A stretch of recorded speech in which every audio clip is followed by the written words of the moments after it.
Hello বন্ধুরা, আজকে আমি আপনাদের দেখাবো কুমড়োর ছেচকি। তো আমি এখানে 500 কুমড়ো নিয়েছিলাম, নিয়ে আমি এখানে জিরি জিরি করে এইভাবে আমি কেটে নিয়েছি, ভালো করে ধুয়ে নিয়েছিলাম। আর লাগছে কাঁচা লঙ্কা, যে যতটা ঝাল দেবেন। তো আমি এখানে 4টে কাঁচা লঙ্কা নিয়েছি। লাগবে একটু হলুদ, ছোট 1 চামচ মতন হলুদ নিয়েছি।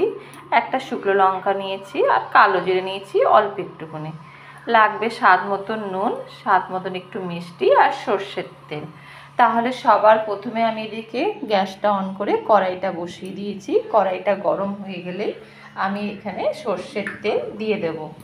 কড়াইটা আমার মোটামুটি গরম হয়েও গেছে। এখানে আমি সর্ষের তেলটা দিয়ে দিচ্ছি। আন্দাজ মতন দেবেন, বেশি দেওয়া চলবে না। এই 4 চামচ মতন সর্ষের তেলটা দিতে হবে। তেলটা গরম হয়ে গেলে এখানে কালো জিরে আর শুকনো লঙ্কাটা আমি ফোড়ন দেব। তেলটা গরম হয়ে গেছে, এবার এই শুকনো লঙ্কাটা আমি একটু ফোড়ন দিয়ে নিচ্ছি। একটু ভেজে ভেজে নিচ্ছি শুকনো লঙ্কাটা। এইবার আমি এর মধ্যে যে কালো জিরেটুকু রেখেছিলাম ওইটাও আমি এর মধ্যে দিয়ে দিলাম। দিয়ে আমি এবার এর মধ্যে দিয়ে দেবো এই কুমড়োগুলো যে কেটে রেখেছিলাম সেইটা। এবার একটু এটা নেড়ে নেব। আমি এর মধ্যে যে হলুদটা রেখেছিলাম অল্প একটুখানি, সেই হলুদটাও আমি এর মধ্যে দিয়ে দিচ্ছি। আর লঙ্কাগুলো যেগুলো রেখেছিলাম লঙ্কাগুলো আমি ফাটিয়ে ফাটিয়ে এর মধ্যে দিয়ে দেবো। দিয়ে আমি একটু নাড়ব। আর আন্দাজ মতন এখানে নুনটাও দিয়ে দেবো। এখানে 1/2 চামচ মতন নুন দিয়ে দিচ্ছি আমি। লাগলে আবার আমি পরে দেবো। এবার একটু এটাকে একটু ভাজা ভাজা করে নেব। এই কুমড়োর ছেচকিটা শুধু কিন্তু নাড়তে হবে, তার কারণ এখানে কিন্তু জল কিন্তু একদম দেওয়া যাবে না। কুমড়ো এমনিতেই নরম, ভাজলেই কিন্তু সেদ্ধ হয়ে যায়। এইভাবে নেড়ে নেড়ে আপনারা ভাজা ভাজা করে নেবেন।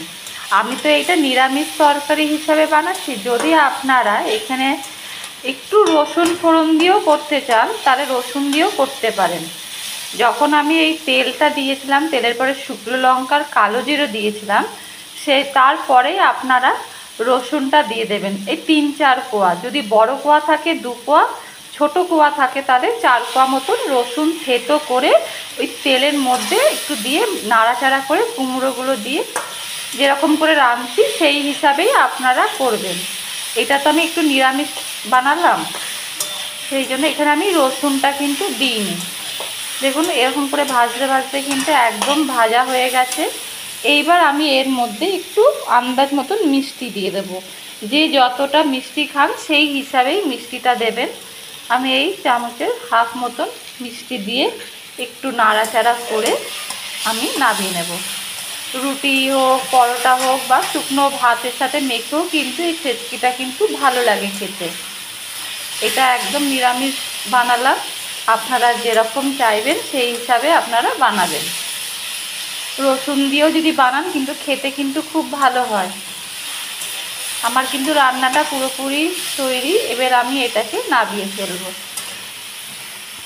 দেখুন তাহলে একদম আমার তৈরি হয়ে গেছে কুমড়োর ছেচকি। যদি আমার এই রেসিপিটা আপনাদের পছন্দ হয়ে থাকে তাহলে অবশ্যই লাইক আর সাবস্ক্রাইব করতে কিন্তু ভুলবেন না। তাহলে আজকে এই পর্যন্তই।